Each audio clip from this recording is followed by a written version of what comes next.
canoeing with alligators, killer robots, college, or trade school? G asked if I could travel back in time. Where would I go? Listen to my answer next on Cabin Pressure with Shawn and G. Prepare for takeoff.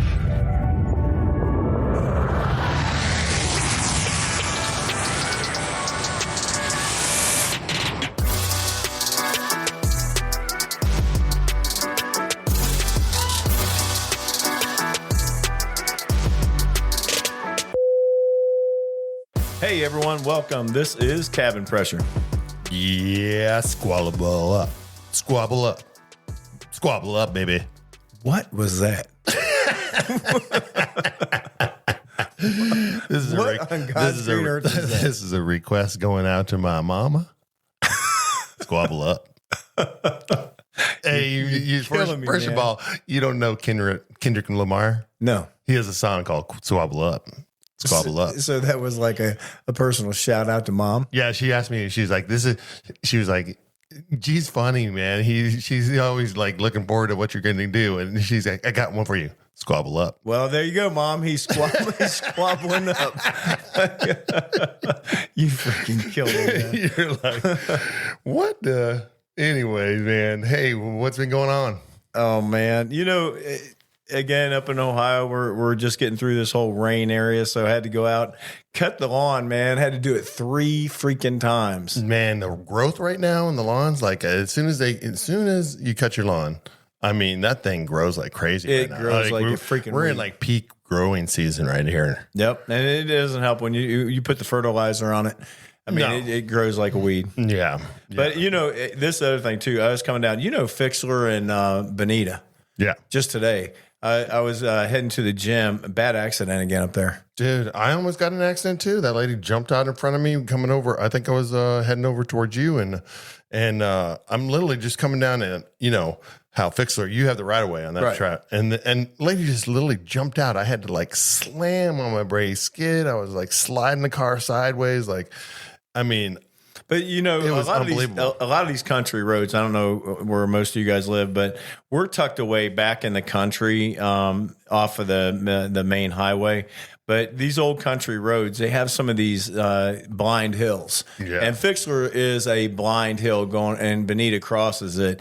Man, we've had some bad accidents. Yeah, Really bad. I really think they need to put in like that intersection. There's a few in the area here that I like when they have those like lead up flashing red stop signs. And They stuff do. Like, They all put that one stuff. in. Oh, they did put one in? they put it in, and then the stop sign just completely got destroyed. It was actually a panel van and a Tahoe. I think the Tahoe T-boned the panel van.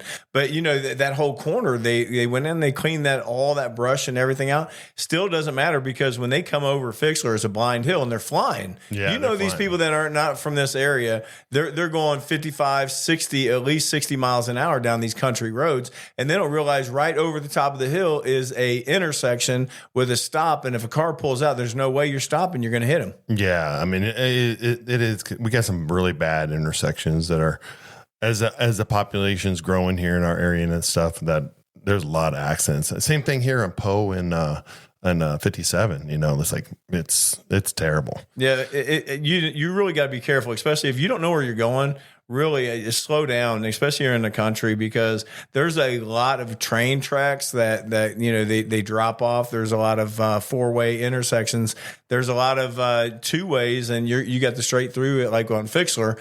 And there's been so many accidents. I mean, it's crazy how many accidents are at that intersection. So really be careful out there. Yeah. So what's going on with you? Man, I'm back to work, doing the job again, you know, testing the knee out in the whole thing. And just did my first layover in Charleston. And they had this truck in Charleston that was like so cool. I was like, I've got to go. I didn't go to it, but it was like right on the corner, right outside our hotel. It was called a booze. It was like the booze pop truck. What? And it was like... What is a booze pop truck? A booze pop truck. So what it was is this whole business where they had like a food truck, and they had made these booze pops. So they got all these different like drinks, and they're like in these giant otter pops. You know, those like, popsicle Yeah. things. Hey. And so you get booze and you can get these boo pops in these like Otter Pop things. And then it's also ice cream trucks. So like little kids can go there too and buy their little, ice cream sandwiches and all that, all that normal stuff. But adults can also get all booze. So wait a minute, you got an ice cream shop with a booze shop, and everybody can go to it. Everybody can go to and walk up, and then they got music outside and everything. It's Charleston. I mean, if you've been to Charleston, and I know you have, it's like Only in the South, man. It's got that southern vibe to it. The whole Charleston's cool. I mean, I had never been on a layover there actually until the other day. And, I've been to South Carolina and all this stuff, but man, walking around Charleston, like I had never seen so many summer dresses in my life. Let me tell you something. If we had a base in North Carolina, my ass would be there tomorrow. Oh yeah. I mean, that Carolinas, would be a very senior base. Oh my God. I would be there tomorrow. I love the Carolinas. I mean, it's absolutely beautiful. The weather's beautiful, all year long. Yeah. I mean, it was so nice to be just walking around and chilling and seeing the sights. And Charleston has so much food, dude. So I was in heaven. I mean, like I couldn't pick just one place to go. There was like so many places that I was like, I need to go here. I need to go here. These ribs look good. What'd you eat? So we went to this restaurant called Poogan's Porch. It was this little house that we like stepped into, and it had just some great like Southern cooking. I had black and red fish. It was amazing. It was someone's house. Yeah, it was like a little house. It was like this like little house that they made into a restaurant. So you like walk into like these little hallways that go down like those like I don't know what you would call them, like those little narrow colonial thin houses. Okay. I'm talking about in the South. They did a couple of them over here in Ohio like that too. Yeah. So like they had like a patio in the back and all this stuff, and they had made it whole. The downstairs main area was into a bar and stuff. It was cool. So we ate in the bar and chilled out. And yeah, the other thing that happened on that trip too is that I had a first officer that had been flying for like 2 years, and he had said, "This is the first time I'm actually going out with crew." I thought, in 2 years, it's the first time. I mean, that's sad, man. That's just reflecting on my business. Like it's a reflection of what happened in the industry. Yeah, not of the business. Like when we started, I was talking to these other crews about this. I was like, when we started, I mean, the company that we initially started with, we never separated from pilots and flight attendants. Nope. So we had this cool culture where we like got to hang out 4 days and 4 days together, and we got to lay over together and go out to dinner together and like, talk about our lives. And, like there was bonding on that stuff. And you never had the thing where it is now where like these bigger corporations have like literally separated the crews. Pilots go one way, flight attendants go another way, and we never get to talk to each other so we're only in our little groups. So we can't talk about shit, right? Yeah. We can't like, hey, give me your perspective on this thing right here. Like we were talking on the crew the other day about the Airbus. Like one of the procedures on the Airbus just pisses flight attendants off, and that's when they call back to the cabin. They only call back, and only the lead they call the lead. It's the most annoying freaking thing. It is the most annoying thing. I tell you, but something, they don't just do it now. It's not just in the on the Airbus, Shawn. You get some of these pilots are doing the same thing on the 737s. How are they doing that? Well, when they call back, they're checking on them, and then they want you to check in the back, and then you check to the back, and the back tells you everything's okay, and you have to wait till somebody gets on the phone. It's this whole different mentality. It's bullshit. But like on the Airbus in particular, it only rings and on to the front. it only rings to the front. I know. And so you try to pick up to listen to what's going on in the back, Nothing. And you get nothing. Yep. Which is like the 3 you can pick up and still listen, right? Whereas the Airbus you can't do that, and it's annoying as shit. I was like, so I flew that new Neo Airbus. Yeah, that one's fun, dude. Talk about a giant pile of suck on a new plane. I can't stand that plane. Who in their right mind thought, let's put doors in front of our cart doors? I'm like, why? Why is this? Like, this is just an aesthetic. Something. This is some jockey up in freaking a tower here in our business saying, "Oh yeah, this would be really neat. This will make the plane nice and pretty." It's as functional as a fucking like. It's horrible. The whole plane. I mean, you could go on and on about that plane, but there's other things too. Is even Boeing when they changed the coffee makers. What do you think about those new coffee makers? Those are shit. Dude, we need a class on those southern bitches. Those are freaking crap. Like man. when you push the lights, you don't know which lights when they're on, when they're on, not on. You don't know whether it's brewing, whether it's not brewing, and whether the sensor's working, and that sensor doesn't work. We were on a wide body, and I'm not kidding you, man. We had one freaking coffee maker that was working. Yeah. One on that Neo brand new plane. We had 2 coffee makers making. I mean, it was so weird. And then. What's the deal with like Airbus? I'm just not an Airbus fan, but like some of the older Airbuses that we've gotten and stuff, like they have a switch, like you could only use one coffee maker at a time. You have to switch. That's that one that was made in China. Yeah, it's that's that crap one. What are you? Who comes up with this shit? Like, here's some advice for any airline and executive that's out there. If you want to know how to make a plane right and make your company like hum and work together and all that shit, ask a flight attendant. Bring them in. Like, bring us in. Like the old company that we used to work for, that's what they did. They brought us in and we helped design the areas we worked in. Like, we gave them some input and they followed that stuff because like, that new Neo, it's dangerous. Those doors are dangerous. You got to open the door to open another door, and you have to keep this other door, and it doesn't like lock back. It's just bullshit. So anyways, man, let's talk about what's happening. Okay. Starting off, okay, you had to have seen that video with the agents and the way they were treating that guy in Raleigh-Durham. Dude, let me tell you, customer service, fucking F. They get a total F. I mean, nobody in the world wants to employee to act like those 2 agents. Look what it did for the airline right there. What it just told. I mean, that went around the country. I mean, that thing was crazy viral. Yeah. And I'm not trying to stereotype anything, but that was just ignorance beyond belief. I mean, you never, as a customer service agent, like, first of all, if you're going to like that just like dictates what's happening in the world right now. Everything that happens, the first thing people do is pull out their phone. If you're working for a company, you don't pull out your phone to record a customer. No. Like that was like, I was like, what are they doing? No. Like, this should have been only, if the video should have only been from the customer's perspective. They could videotape you, fine. Like they're not supposed to do that too, but that's where it should be. Your behavior as a customer service agent should never be like you're reacting to this. And they had their phones out, recording the customer, getting real like ghetto on them. Like, it was like, I hated it. It should have been simply this. Exactly what you were saying is that it's his perspective, and it should have been them diffusing. Basically, tell them what the policy of the company, and understand that you're upset.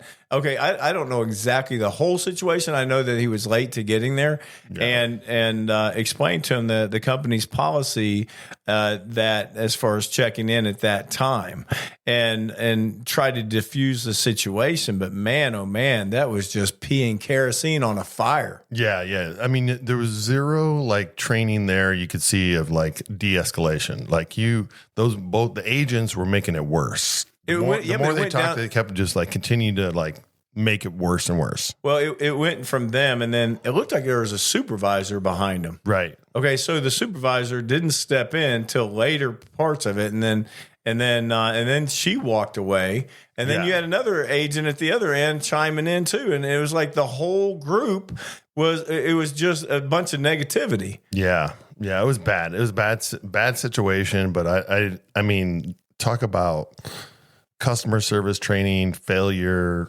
101. That could be on like the first video of the training session. You know, and I know sometimes passengers they'll get unruly, but we always try to de-escalate the situation. And if a situation can't not get de-escalated, and this passenger is really irate, what do we do, Shawn?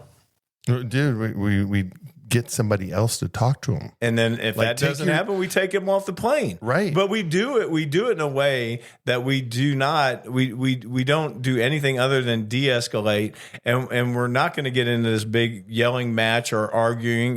We're just going to remove you from the plane, and you're going to go on another plane with someone else, and nobody else is going to have to listen to you the rest of the flight. Yeah. But if it goes that far, but this situation, this was horrible. Yeah. And what happened? They got fired. Oh yeah, they got fired. They got fired. Yeah. So, I mean, so you did all this, you proved a point, you went viral, and all you did was lose your job. I'm telling you right now, nobody in customer service in any industry should ever, never, ever employ those two ladies. No. I mean, it was so blatantly wrong in so many levels. I mean, geez, we'll put it on our Facebook page. Like, we'll put a link to it. I don't even think you have to. Shoot, it's all over the country. Everywhere on viral right now. But yeah, just bad. All right, now I got one for you. What's that? Would you ever get in a canoe in a Florida lake knowing that there's alligators? Hell no. I'm not going to be an alligator fritter snack. That's for damn sure. Like, I mean, no.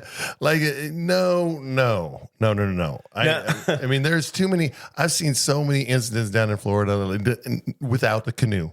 Like, you can be on land and alligators are like coming running up to you and stuff, like, no.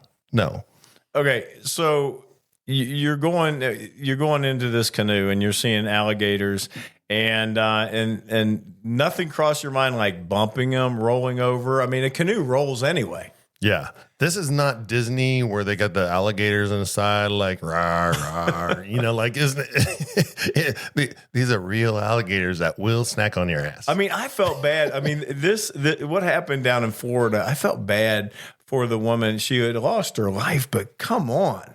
I mean, there's no way. Could you imagine you telling your wife, yeah, get in this canoe and we're going to go across this lake, and it's only like 3 or 4 feet of water. I mean, that they were in. Right. So the alligator's like, I don't know, like 8 inches from the side of the canoe. Yeah, man. I mean, those things are so fast. It's like people don't realize, like, they're just sitting around resting to do that, like, quick jump. Death roll. Yeah, but they do that death roll too. They snap on you and start rolling, doing that death roll. You're like, you're done. And they got rolled right out of the canoe, and then she ended up getting killed. That was unbelievable. Yeah, they're just drowning. Whatever they catch, they're just trying to drown it. And that's why they did that roll and all that stuff. But it's like, it is so crazy. I mean, this incident reminds me of that baby in Disney. You remember that? Yeah. Oh, yeah. Where like the alligator just jumped out of the pond and snacked on the baby. Well, when my parents, they used to live down in Okeechobee, right there on the lake down there, and Dad used to take us out into the waterway, and we'd be parked out in the hydrilla. Have you ever been on Okeechobee? No. Okay, so you go through the locks, and in the morning time it's pitch dark, and you're coming out there with the boats, and you're getting the boats, and Dad's flying back through there, and he turns all the lights off, and he turns this big spotlight on. He goes, "Hey, you want to see something really cool?" I said, "What's that?" And he goes, "Watch this," and he turns this spotlight on, and for as far as you can see, Shawn, all you see is these fluorescent orange eyes.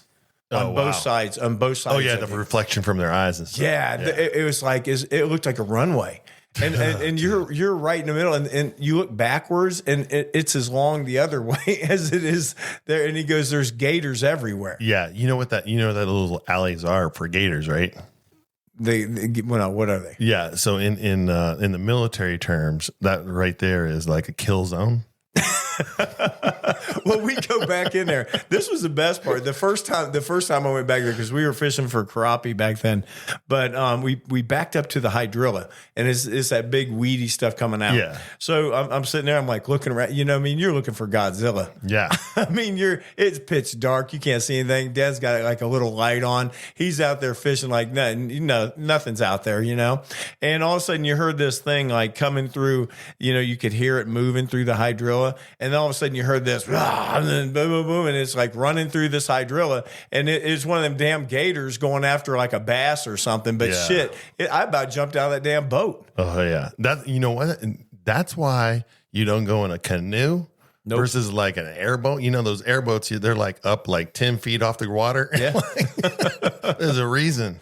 Yeah, no gators. Because those guys have figured out that gators will come in. Like they will jump in, whatever, you know. You got to have at least a chance to get away from them. Stay out of a canoe in the Lake Kissimmee. Yeah. I'm telling you, don't do it. It's not worth it. Yeah, man, that's crazy stuff. But I had to tell you, this one was for you because, you know, you're all into tech. Did you see that little killer robot video? No, I have not. God, it was. Do you remember that movie I, Robot with Will Smith? Oh yeah, I love that movie, man. So they had all those. So cool. Yeah, they had all those robots, right? And they had this Chinese guy, and he was working with this robot, and all of a sudden this robot went ape shit, man. It was like doing all these karate chops and everything. It was fun. It was the funniest video. Yeah, I'm surprised you didn't see it. No, I didn't see it, man. You know, I don't have time. I'm working. Did you just hear that long pause? Shawn using the word work in the last week. Yeah, he goes to South Carolina one time, and I was like, yeah, man, I'm working. Exactly. I went to get something to eat. I'm working. Yeah, I know, man. You know that whole iRobot thing and that dystopian view of you know, like robots going to take over the world and AI is going to take care. You know, like all that stuff like kind of contributes to this stuff. Like people just like feed into that stuff, and I'm sure that video of that robot going crazy is just like some AI. Somebody's doing some funny stuff, whatever. But no, it wasn't. It was actually they had it in a plant, and they were doing the you know how they from the computer when they put the feed into it, and then sure. And the robot just went ape shit. But I was sitting there thinking of that movie, that iRobot from there, and thinking about it. These eventually will be in some people's houses. Could you imagine that robot going ape shit and just destroying the inside of your house? Yeah, man. I mean, this is the you know, there's all this stuff where it's like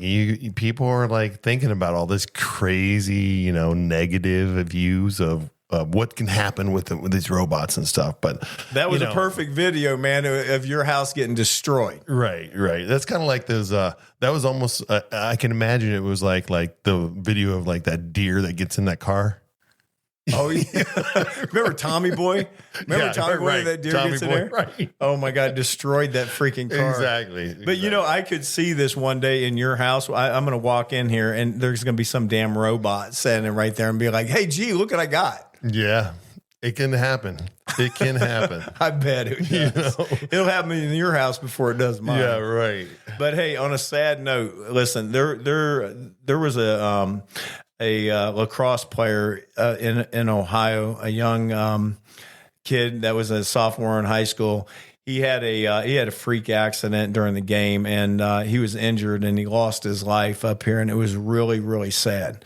Really sad. I mean, wow. You know, I was reading about this, and you know, a lot of our friends have kids that actually go to a lot of these schools, and they were talking about this and how this young man lost his life, and it was such a freak accident. And you know, Dalton, my son, played lacrosse. Yeah, and he played at Albright University too, but. It's one of those games that, you know, they cross football with hockey and you know, these kids love it, but man, it was a freak accident. Supposedly that you know, a kid had thrown the ball and the kid turned his head and at the wrong second hit him in the back of the head in the spinal area, and it caused a brain bleed. But you know, it was so sad because you know, you see all these kids and we have a lot of flight attendants, unfortunately, that have lost their children at a young age. Yeah, man. I mean, I get it's a sad story when all these freak accidents. It just reminds me. I get these like flashbacks because you know our experience of like going through this stuff and having flight attendants, you know, that have lost their children and stuff like that for various different reasons. It's just a sad situation. But there's these freak accidents. The good thing that comes out of this, I would hope, would be that.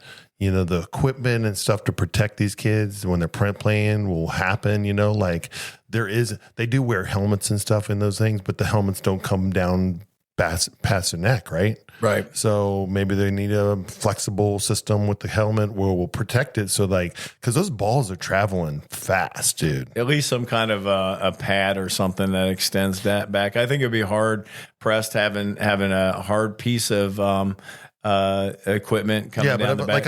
but like a hinged piece, like Right. you know, something that's a flexible piece, even something that's like a pad or soft pad to like dampen that blow if there was something to happen like that. That's comfortable enough to play in a lot of stuff. But you know, we got science. We can do these things. But as far as the whole outcome, I mean, I can't tell you. Like, I had when I was in high school, there was a kid where he's playing football. And, you know, back in our day, our goalposts used to have the 2 poles and it was just like a big H there, right? Most schools had that type of things, right? And this kid, you know, they're running a play and the kid literally runs right into the pole, killed him right there. It was like, you're like, wow, you know, like, how could this happen? How could this? Now they do these single pole goals, right? That are flex way off the field and stuff like that. But all these different types of freak accidents. And unfortunately, it's kind of like the airlines, you know, like we have accidents and we learn from these accidents and then we change whatever the systems are to like improve those systems. I mean, like in our day, right? Right. I mean, it started off when we started flying, there was smoking in the cabins and we didn't have fire retarded seats. Right. Now we have fire retarded seats. There's no smoking, you know, like we live and learn, but unfortunately it takes lives to do that. And that's terrible. I think a lot of times when, especially when you lose a life this young, it affects a lot of these kids differently. Because I know whenever I was in high school, I lost my best friend Danny, and me and him grew up since we were 2 years old. And I was supposed to be in with him that night, and he had gotten in a car accident because of drinking and driving.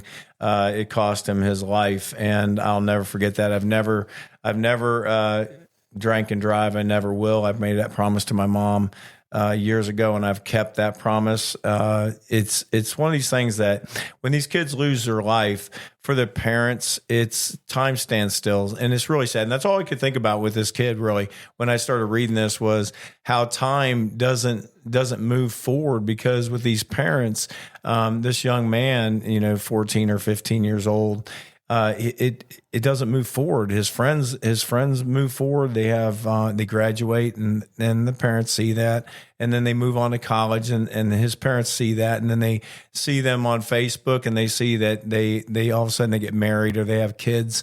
But this young boy, his life doesn't move forward. So I was just sitting there thinking about this family, and I felt really bad for them, and my heart goes out to them and the young man that lost his life in this freak accident. And it was a freak accident. It was no one's fault. It was just something that was happening. It's really sad. But I feel for the families when they, you know, their lives don't move forward. It just stays still. It just stays at that age. Yeah. Thoughts and prayers to the families for sure. All right. I got a question for you. What's that? Do you think these kids actually need to go to college? Need to go to college? Yeah, man. we had to switch it up a little bit. Well, Do you think you know they what? need to go to college? So here's my thoughts on this. No. Yeah, I'm so glad you said that. I am so glad you said Well, that. I mean, here's the thing. Like, there's so many, like, our culture's been like this grooming like stage, like through our lives, and you know, this thing, us raising the kids and generation after generation, and we've gotten this thing where we're like, yeah, to grow and make enough money and all this stuff, that you should be going to college, and you know, college is a must and everything. And I think like 50% or more of people that go to college, they shouldn't be there. Like it's a waste. Like a lot of them don't use anything they do there. Nothing. First of all, They don't use anything. It's a definitely a colonial institute that we've instituted here in the world, that was brought over from Europe, that we've kind of like instilled into our culture. And it's terrible because of this drive to go to college, and because America has gotten so rich and, you know, like prosperous and all that stuff, you know, sending your kids to college is just a normal thing, right? Like, this is a progression step. This is what we have to do. But now we've like literally weeded out all the trades. Nobody's supporting the trades anymore. And we need plumbers. We need carpenters. We need all those things. This is exactly what I was talking about. I was reading this article, and they were talking about exactly that, Shawn, is that how the trades, none of these kids do any of the trades anymore. And some of the kids were like laughing because, oh, you're going to be a plumber. Let me explain something to you. So you're laughing at that guy being a plumber.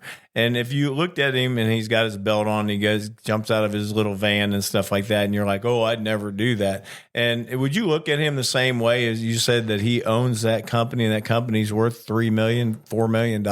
Yeah, people don't get it. Like the trades right now, they can almost write their own ticket, like do whatever they want to do. Because I mean, you can start off as a freaking apprentice plumber right now, and you can easily get very close to 3 digits in Shawn, you're going to come out, if you took welding classes in high school, you're going to come out 60, 70,000 a year. Yeah. As a welder.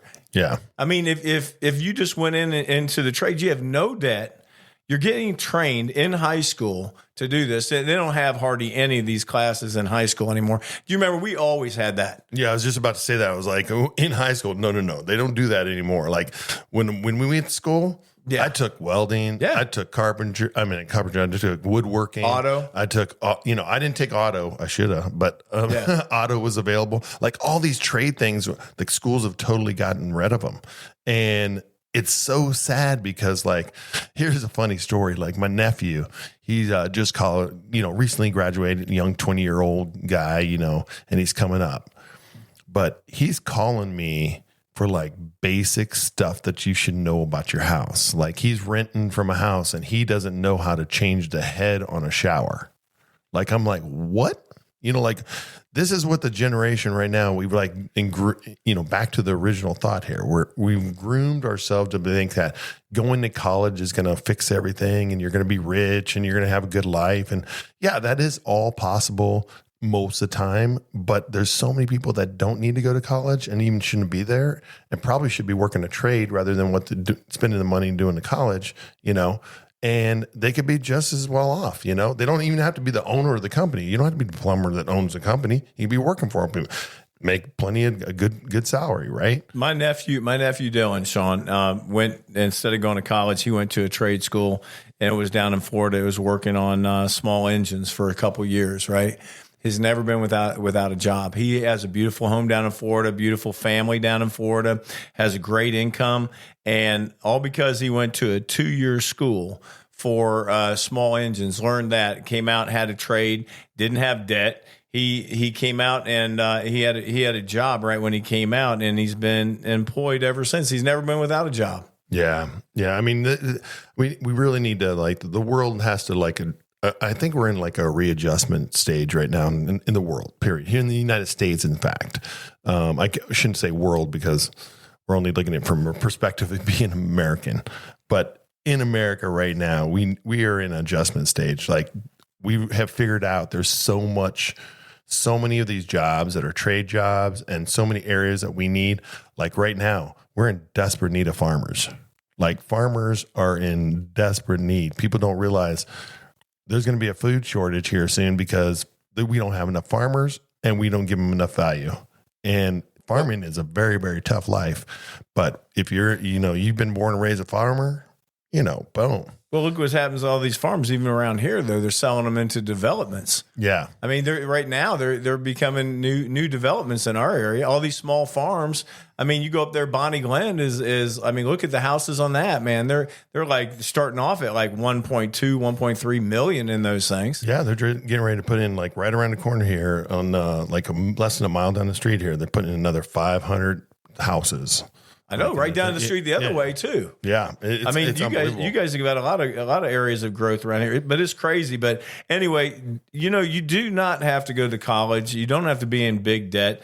But if you want a good life for yourself, man, there's so many trades, operators, even those guys that drive those big ass tractors on the interstate, man, they making bank. Yeah. Those guys are making big bucks, man, for driving those tractors. And and a lot of those are air conditioned cabs too, so you don't have to get out in the elements. So here's the thing. If you're thinking about doing college and you're like, this isn't for me, start looking at your trades. Like there's so many cool trades out there, but I would give you one thing of advice, like the truck driver thing.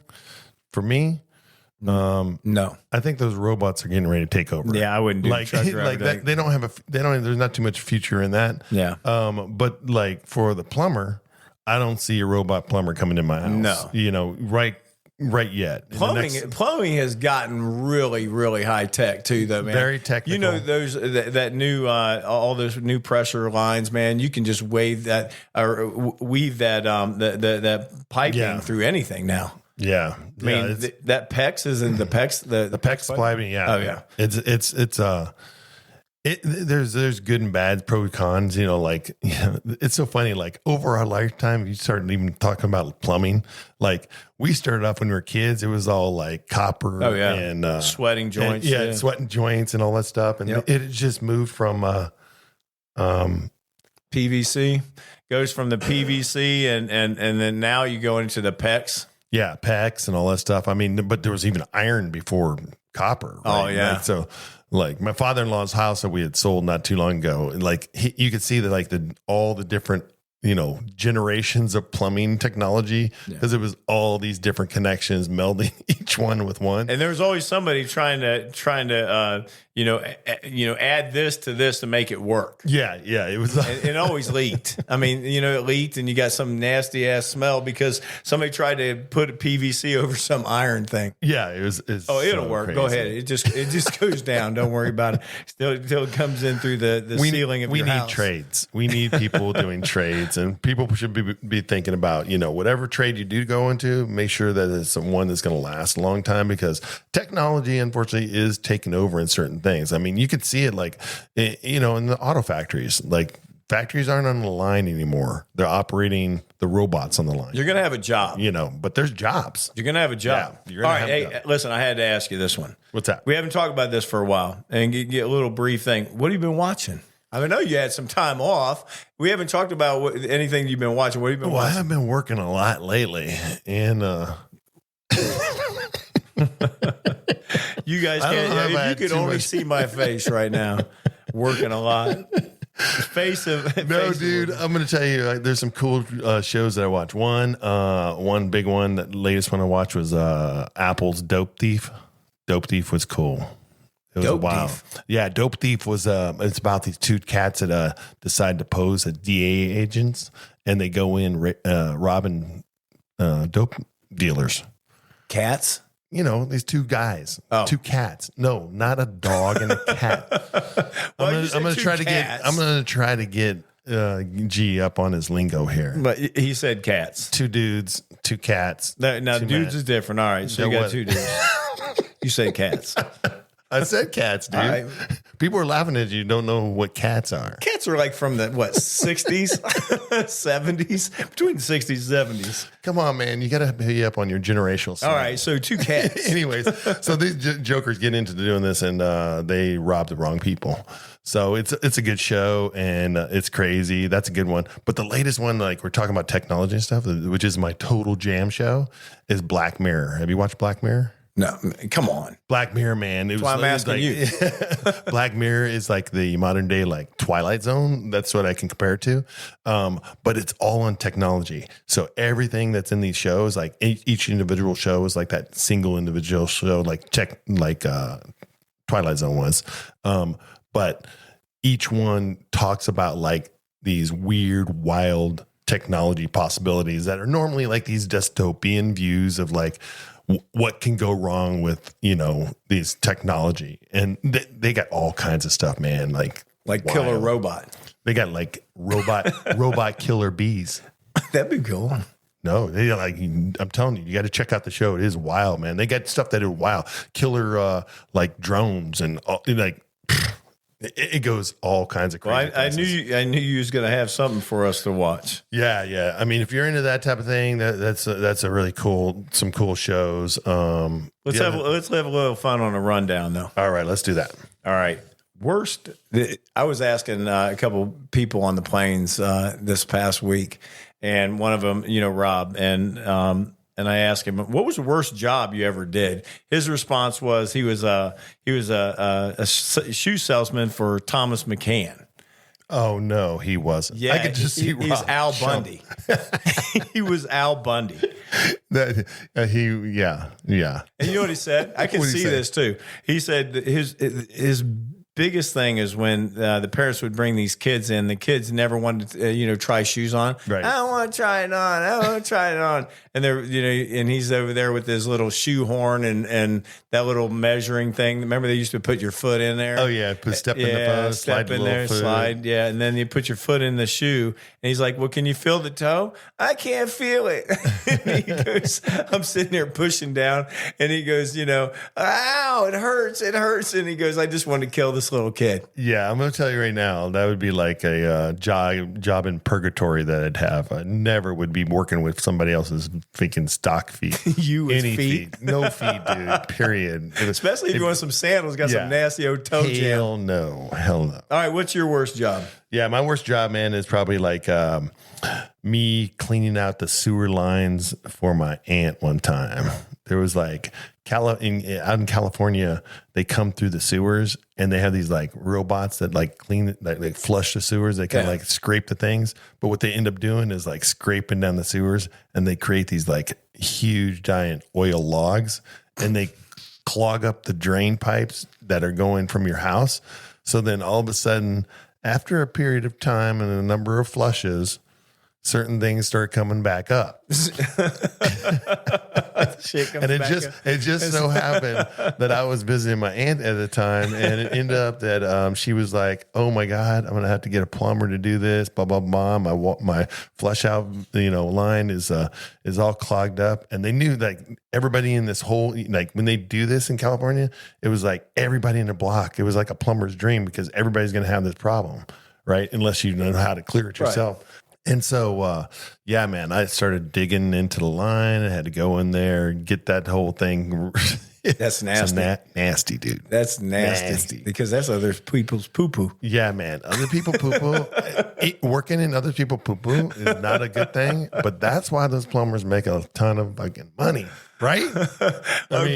Me, Dave, and Bruce. Dad had us go get water blasting qualified, right? It's water demolition.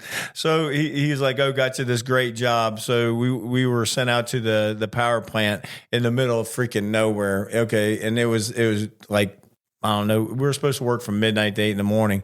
You know what they did, Shawn? They took us out to this damn hole in the ground, and they had a big clam bucket over there, and they had a foreman over there, and we were dressed up like the Ghostbusters because you had these big packs on, these water packs, and you had like a water gun, but with a lot of power in this thing, right? And they're like, "Okay, what you're going to do is we're going to lower you down about 80 feet into this hole, and you guys are going to cut out the metal sickle around this power plant, and then cut it up in pieces, and then we're going to offload it in the morning time, and you guys are just going to keep doing that." Yikes. Did you just hear? I said 80 feet down. Yeah. So we're going, this is the stupidest thing we've ever done. So we get lower down in this bucket, and we got these little lamps on our heads that were like little miners. And we go down there, and it's not bad enough that you have to walk through this water that's probably about at knee height as you're walking through there. But then all of a sudden you start hearing these noises. You know what's down there, Shawn? Oh, dude, all kinds of critters. River rats. Them damn things were the size of cats. You probably didn't hear the snakes. Oh, my God. Well, I was more concerned with the river rats. So our job was 2 of us were cutting. 1 of us was basically hunting. Yikes. And killing them with the water blaster. Water blaster, yeah. So we had to cut that sickle out. And worst job. I mean, dude, bottom line, worst job. So here's my question. Like, I'm sure many of the listeners out there is thinking the same thing as me. Is what those are like. Did your father love you? You know what was with Dad? With Dad was this. Dad was in construction his whole life. Okay. Right. And what he said was he was going to make sure that his sons never work construction. He gave us the shittiest job, Shawn. I swear to God. Have you ever heard of hod carrying?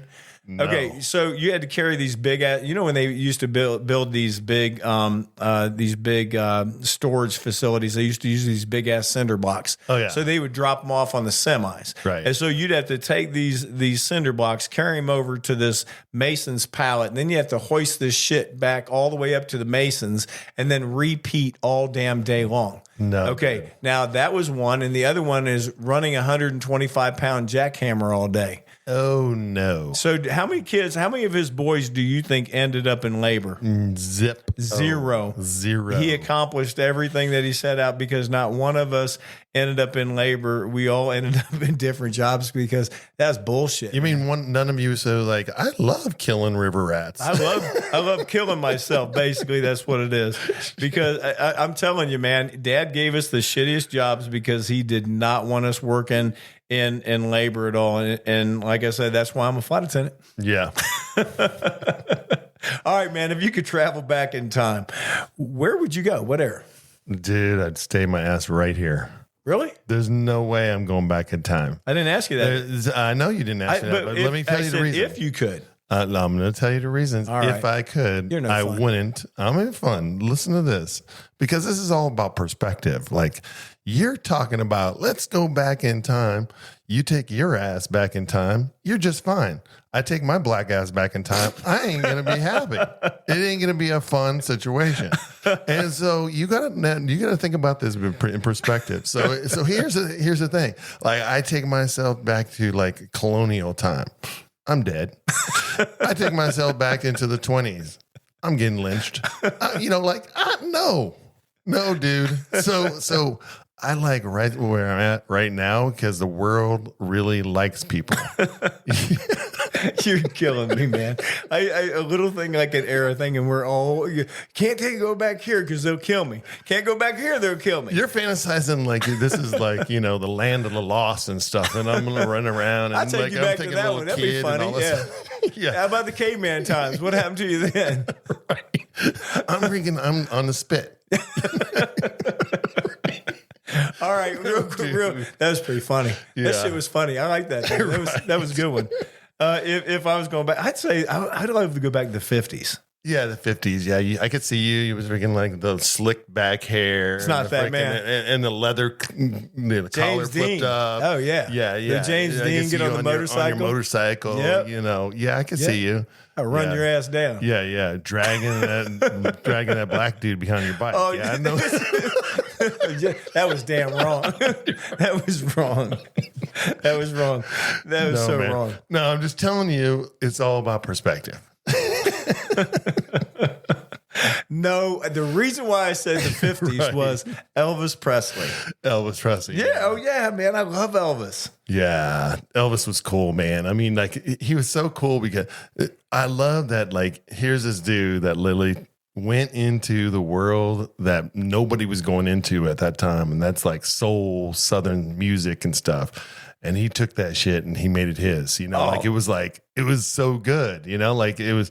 And then it just brought that's where like, that was the beginning of our culture meld. Like, people were starting to accept other cultures and stuff like that. Not to say that like there's people in the world that always, got along with everybody, but there was a lot of like discrimination in the world. Well, yeah, but Elvis had a huge black influence. Yeah, that's what I'm saying. I mean, like his money, it came from church music, black Southern soul music, right? Yeah, you ain't nothing but a hound dog, man. It was like a soul song. It's the original person that sang it was a black dude that I don't know his name right off the top of my head, but he, it was a rhythm and blues song. So I would nothing but a hound dog. Right, sound a little bit better than that, right, but something like that. The 50s definitely would have been mine. But you know what I love about with me and you? What's that? Very true.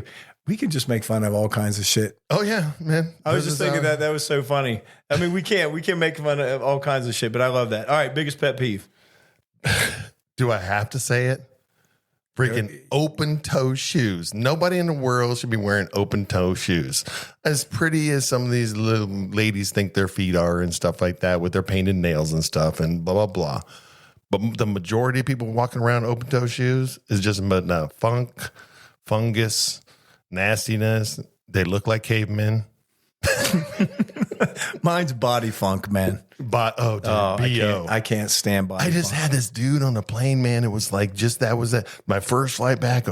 Like, he was in the back of the cabin, and the whole entire cabin, you could smell that like ammonia aroma. How could you not smell that? I don't know, dude. You got to get up. Like, people take showers. I mean, body funk, that's Like, the worst. use deodorant. We got all kinds of technology to keep it down and like become acceptable in this world. You don't have to be a caveman.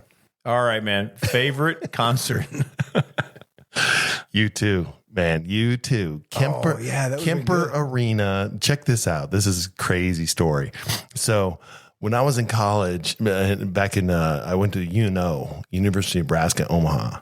And I was doing all these service jobs and stuff. And this kind of like between military and college, all this stuff. Anyways, I roomed with 18 women. Now, half of them were gay. That's immaterial. But there's 18 women in this sorority house. I was the guy. I was like the watchdog on the first floor, right? So we're listening to the radio back then, and this U2 concert was happening, and the tickets were sold out, and nobody could get it. And all of a sudden on the radio, they announced, we've got a bus of 50 tickets available, and it's for the ride down and the ride back and your ticket, and here's the price, and it's first come, first serve, whoever gets down to the station. Do you know that house was like, there was women like running down the stairs and they're like, did you hear the radio? Did you hear it? Oh my God, I'm going. Like people were like running out of the house, running down the streets because we were like in the downtown area, and we're running to the radio station to get our tickets, dude. But anyways, we get our tickets. They end up having 5 buses. Dude, I was so freaking drunk by the time I got to Kansas City because it was nothing but a party. Everybody brought coolers. It was everything. Everything's going on in the bus. I'm surprised that I would actually remember the concert, but it was the Joshua T concert, and it was phenomenal, man. I was like, these guys are like gods. Like it was just so good. I don't know if it was because I was like high or whatever, but it was like so good. I did not see him in concert, but I have to agree that would be an awesome one. Yeah, what was yours? I have to say George Michael, the Faith Tour, man. He was unbelievable. That dude was, I don't care. That guy was incredible in concert. I mean, he just was all over that stage. He was an entertainer. Oh, George Michael was just, yeah, you got to have faith. Yeah, got to have faith. Yeah. Faith. Like it is like I've never seen him. There's so many songs that came out of that one, though. I mean, there's so many great songs that came out of that father figure. I mean, there's so many things. But Faith concert, man, that was incredible. All right, here's one. If you were stuck on a desert island and you could have 3 things, what would they be? 3 things. 3 things. Okay, I talked to the crews about this because we were all talking about this, and one of these dudes yesterday, he was like, "I need a cell phone signal." Okay, I was like, "Well, what about the cell phone?" Good point. Good point. You can There have a goes signal number 2. if you don't have, right. Yeah, that was not me. You'd have to give up 2 things. Yeah, I was like, this is not me. This is my 3 were this. I want a knife, I want a spear gun, and I want some type of water purification device.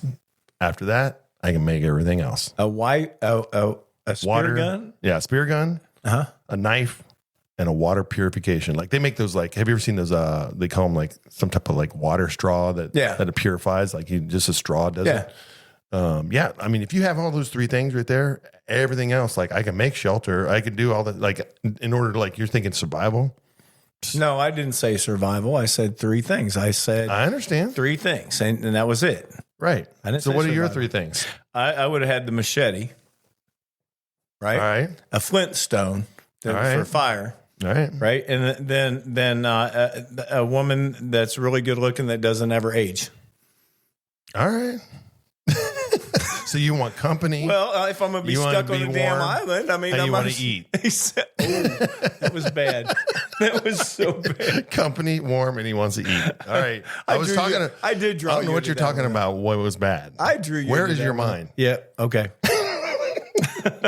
Hey, before we get into Around the Globe, did you see that Houston's Intercontinental Airport has Garrett's popcorn now? No, dude. But when you texted me the other day about it, I was like, what? That is unbelievable. Where's it at? Garrett's popcorn. I don't know. They said it was Concourse C. I haven't it's really on Concourse C? Okay. I think so. I mean, like they got, ABCD there or whatever, but it's like, yeah. We were talking about how, with them expanding out. So yeah, that was incredible. But hey, let's go around the globe. Yeah. Quickly.